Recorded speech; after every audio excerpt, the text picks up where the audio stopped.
The idea of immortality, for me, I can't comprehend how something can have no end, aren't we? Just as we started and God created us, supposed to not be, we have an end. Again, for example, if you look at the life cycle of stars, you find they have a beginning and an end. So how could we be immortal after death without an end? Even animals, God created them, will take their souls and then bring them back to life and they will turn to dust. Isn't it possible that we too, after a period of bliss or punishment, could transform like them? The idea itself, for me, what does it mean to stay in one place forever, even if it's in paradise? I'd definitely get bored because there's no goal. Like right now, for instance, and my goal is to enter paradise. But once I'm in, what will I do then? I'll rest for a bit, maybe 600 million years, then these thoughts come to me. But I seek refuge with God from them and stop thinking because they take me somewhere else.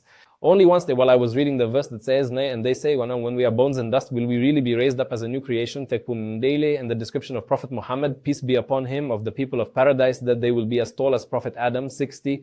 Their age will be the same as the age of Prophet Jesus, 33 years. This means that the new body we will be resurrected with will have completely different characteristics from the current body. Even the verse says the day the earth and the heavens are changed, when we are resurrected, it won't just be our bodies that have changed, but the earth and heaven too. There's nothing left but the land of gathering, and the passage beneath hell. Crossing it leads to paradise. I feel that all I need to do now is study the changes that will happen to my body and mind in the universe, so I can determine if I will have an issue with the idea of immortality at that time or not. Because frankly, my current body certainly has a problem with that idea. It seems to grow but later becomes stable and then ages. The other body is different. It doesn't have these characteristics at all. A stable body. It's not growing currently. I might get injured and sick, and if I get close to the sun, I disappear in a quarter of a second. The other body has completely different characteristics in this aspect, to the extent that someone entering hell where the sun is insignificant will remain alive. The skin's regeneration rate is faster than the burning rate, allowing them to stay alive in that place. The verse says, whenever their skins ripen, we replace their skins with new ones, so they may taste the punishment until the day of resurrection. The sun will come close to their heads. No one can endure this in their current form and body. It's becoming clearer that immortality is indeed a terrifying concept for my mortal body and mind, truly. And once there is a body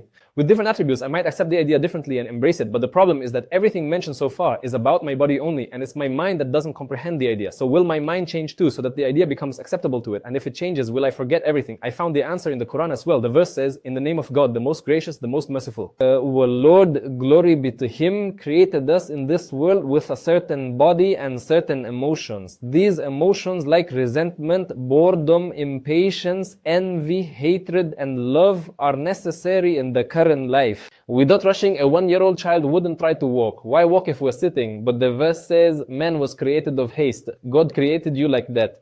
Without boredom, no person would turn to God and pray to Him to change their circumstances. These are traits and feelings that are created and planted within you, which you really need now, because your test duration is very fast and you need something to make you.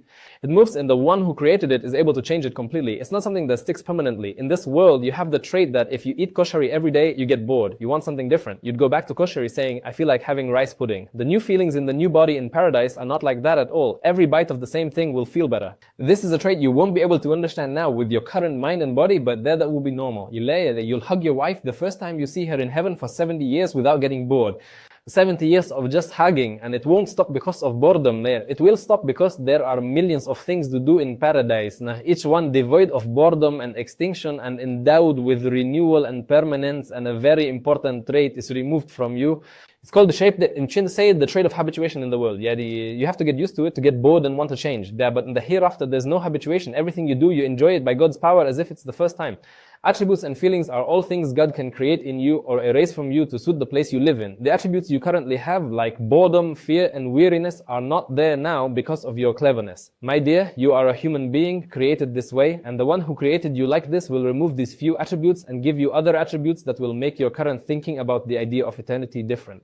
Exactly. You will be waiting for the moment when you see the face of God, and at that time you will forget yourself and forget that you are in paradise altogether. This is a moment, no matter how many times it repeats, its joy never ends. The simplest reason truly to live is to see God every now and then. My conclusion is that the feeling of fear from the idea, it might be very logical for my mind and body to reach it by themselves because they are truly created for a limited time and a specific purpose, but in the hereafter I will be created